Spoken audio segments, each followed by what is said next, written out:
all assets other than XRP can be represented in the XRP ledger. And in this video, that's what I want to talk about. I want to talk about tokenization because this area is going to be massive. Many of the experts out there are already talking about it being a $16 trillion industry, $16 trillion by 2030.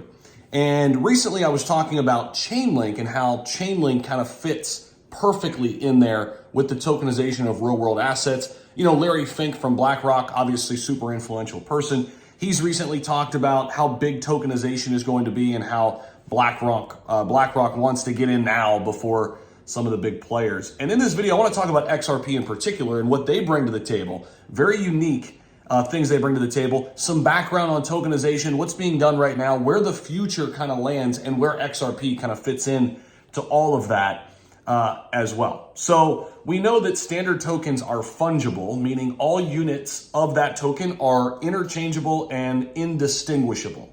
Tokens can be used for cross-currency payments and can be traded in the decentralized exchange. But recently, we had the Ripple CTO go on and talk about the future of tokenization with XRP. Again, CTO at Ripple, you know him, David Schwartz. And he said some really, really important things here. He says tokenization will be the driving force in 2024.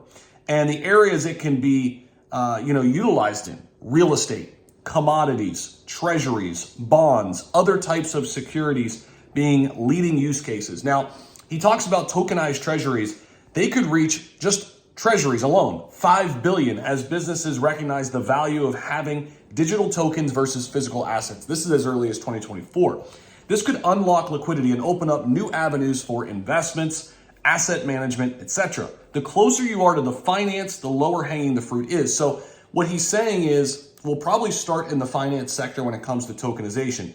In terms of houses, real estate, they're a little bit more complex right now because there are so many more factors there. Regulatory obstacles, of course. Anything that requires regulatory movement is not going to happen quickly, but this is where we're going in terms of tokenization of real world assets. Institutional adoption, guys, or of RWA, real world asset tokenization, is happening right now, and it's happening quicker than we realize. I'm going to talk about that briefly here in a second. But the difference between a tangible real world asset like a house or an intangible one like a treasury bond, treasury bonds are just going to be way easier to tokenize, right? Because a market already exists there. And again, doesn't have to go through as many regulatory obstacles. Government bonds are the first things to be started with as well. And if we take a look at what's happening right now, a range of large banks and companies have began using tokenized versions of currencies to complete transactions. JP Morgan executed its first live trade using digital tokens for Japanese yen and Singapore dollars on the Polygon network last November in 2022. That's already happened. In January 2023, the state of California announced a pilot with blockchain network Layer 1 Tezos as part of its new DMV identification program. Everything is going to be built for the blockchain and tokenization as well. And property technology companies are exploring the tokenization of real estate on, guess where? The XRP ledger. So XRP is very, very well positioned. They are in the game. And again, many property technology companies already exploring real estate on the XRP ledger. And it goes on here to say, this was a senior product manager at Ripple, said a few really important things. Liquidity is first and foremost. Holders can enjoy all the value of directly held assets with the flexibility and liquidity of derivatives.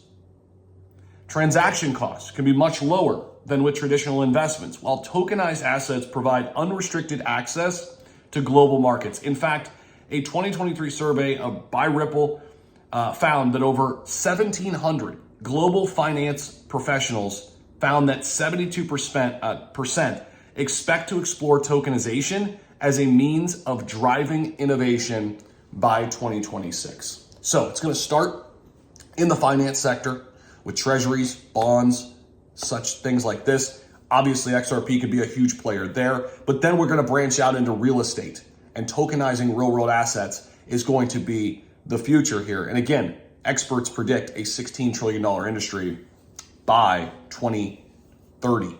So when we ask ourselves, are we early to XRP? This is the answer, right? Because we're early, super early to everything when it comes to blockchain, really. And XRP is so well positioned given where it is currently and how it's been used already, its footprint around the world already, and super excited about the future of tokenization and XRP's definite promise to be there as well, as outlined in this video. So appreciate you guys as always. Let me know what you think about this down below in the comment section. Appreciate you guys again for checking out this video and being such a huge supporter of the channel. Make sure you guys hit that like button, subscribe if you haven't already. I want this video to get out to more people so more people understand what's happening behind the scenes with Ripple when it comes to tokenization. We'll see you in the next video, guys. Peace out.